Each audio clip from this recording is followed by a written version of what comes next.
রাজ চক্রবর্তীর এই ভিডিওটা খুব ভাইরাল হচ্ছে, যেখানে দেখা যাচ্ছে রাজ চক্রবর্তী নিজে রাম মূর্তির পুজো করছেন এবং তার গলাতে রয়েছে গেরুয়া রঙের রাম লেখা উত্তরীয়। সঙ্গে তাকে দেখা গেল আরতি করতেও। এই নিয়ে অনেক মন্তব্য রয়েছে।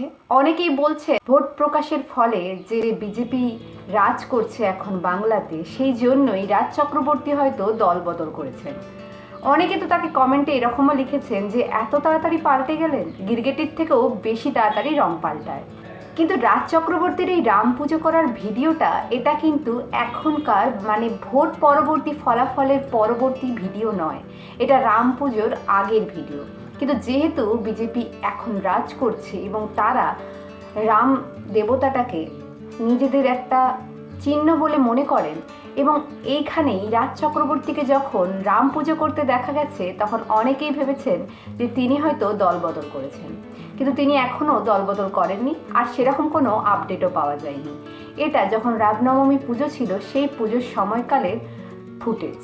তাই এটাকে নিয়ে সমাজ মাধ্যমে এখন তো প্রচুর ভিডিও হচ্ছে এবং প্রচুর ভাইরাল করা হচ্ছে যে রাজ চক্রবর্তী রং পাল্টে ফেলেছেন।